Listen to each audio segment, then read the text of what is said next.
Most managers don't lose trust because they make the wrong decision. They lose trust because they quietly disown the ones they already made. They say things like, that wasn't my call. I told them it would happen. Don't look at me. I'm just passing this down. See, as managers, especially as new managers, we tend to say things to soften the blow, to show that we're on the team's side. But we don't build trust that way. We actually drain it. We create distance right when the team needs our presence. And the managers who lean on them, they don't come across as aligned or as strong.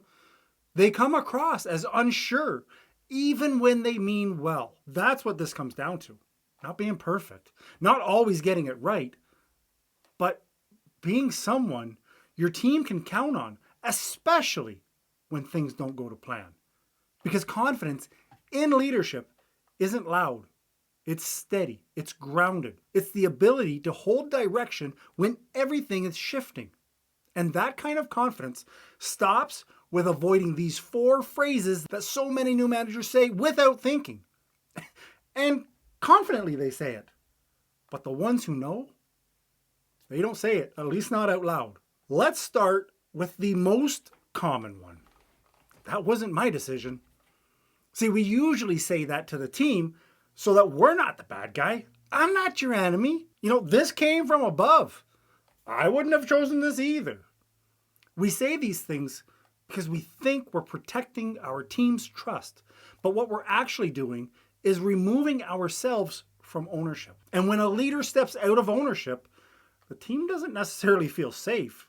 They kind of feel like adrift. Now they're thinking, well, if you don't back this, why should I?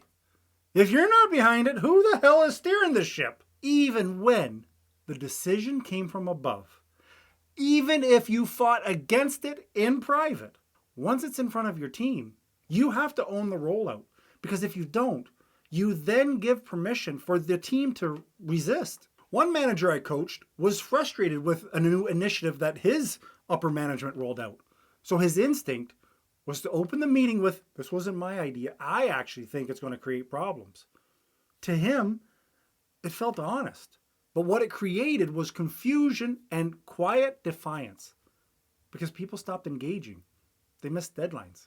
Because he'd already told them, this doesn't matter. I don't believe in it. You shouldn't either. It took a reset for him to get back on track. And that reset started with a new tone. Here's how I see this direction, and here's how we're going to make it work together. That's not a spin. That's leadership, kids. That's what we do. You don't have to pretend to love every call, but you do have to lead it with clarity. That kind of language, it builds momentum, especially in the hard moments. Now, if we skip this, we often swing to the other way.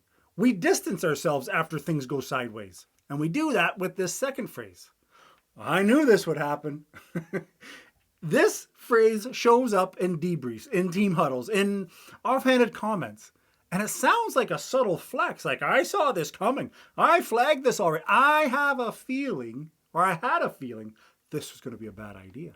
Now, we say this thinking we're reclaiming credibility, but it has the opposite effect. It doesn't sound wise, it sounds disconnected because your team isn't wondering whether you predicted the failure.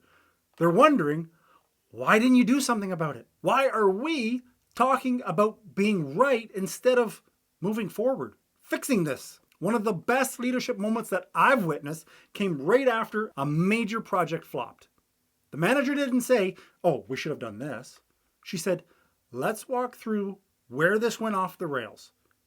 And then we're going to figure out what our next move is. Her team leaned in, not because she had the answers, but because she made space to pivot without assigning blame. That's where confidence lives, in the ability to move forward with the team, not ahead of them. So instead of, I knew this would happen, say something like, here's what we're learning, and here's what's going to change. It's simple. It's clear. There's no ego. It's just progress. Now, side note, if this type of information is hitting home, you might as well subscribe. This is the stuff we talk about in every video on this channel. Okay, And now for the one, in my opinion, that feels the most safe, but it really causes the most harm. I'm just the messenger. See, this shows up when we're tasked with delivering hard news, budget cuts, resource changes, deadline shifts. It feels helpful to preface this with this isn't me, I'm just passing it along. But what you're really saying is, I don't want to take responsibility for what I'm going to ask you to do. And the minute that lands, your credibility drops. Even when it's not your idea, even when it came from 10 layers above you. Your team doesn't need the buffer. They need the bridge. They need someone who can walk them through what's happening, why it matters, and how you're going to be able to support them in adapting. One leader that I used to work with had to announce a painful timeline shift. She almost said, "This isn't my decision, I'm just the manager." What she actually ended up saying was, "This change affects us all. Here's the context, here's the impact, and here's how we're going to navigate this together." The team, they didn't love it, but they followed her anyways because she showed up with ownership, not avoidance. That's what earns trust in the hard moments. So the next time you're tempted to disclaim, don't. Lead with the message. Own the delivery. Be the steady voice when things are shifting. Now, the fourth one. The one we rarely say out loud, but often it's being said in our silence. Not my fault. This one shows up so clearly in body language, in tone, in that first reaction when something breaks. We don't usually say, "It's not my fault." We say, "Nobody told me. I wasn't looped in. That wasn't flagged. I didn't have visibility." Maybe all of that is true. But if that's your first move, you're not leading, you're defending. And in that moment, your team doesn't need a perfect postmortem. They need a reset point. They need someone who says, "We didn't catch this. Let's go back and fix it." Even when the issue wasn't directly on you. Because when a manager takes responsibility for the repair, the team then feels safe enough to do the same. That's how we build a culture of ownership. Not by demanding it, by modeling it first. So let's step back. What do these 4 phrases have in common? Each one sounds like self-protection, but each one quietly signals a disconnection. And the moment your team senses this, they stop looking to you for guidance. They start managing around you instead of with you. That's when micromanagement creeps in. That's when good people pull back. That's when meetings go quiet and trust, it starts to disappear. It's not the big failures that break a team.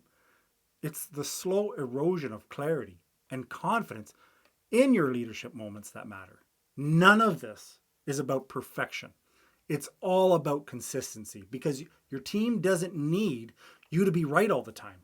They just need you to show up steady, especially when they can't. Now, if you're finding yourself in these moments, these uncomfortable conversations, if you've caught yourself second guessing what to say when things go off track, this is exactly why I built the Manager's Playbook. It's not theory. It's not fluffy mindset tips.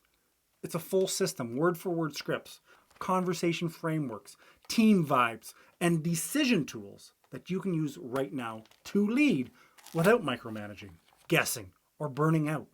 It's everything that tired, smart managers wish they had yesterday. So if that's you, start today. Don't wait to feel more confident. Use the system that gives you the tools just to be confident. Because leadership isn't about saying everything perfectly. It's about sounding steady when everything else feels uncertain. And with that, I'm certain to get my coffee. I'll see you in the next video.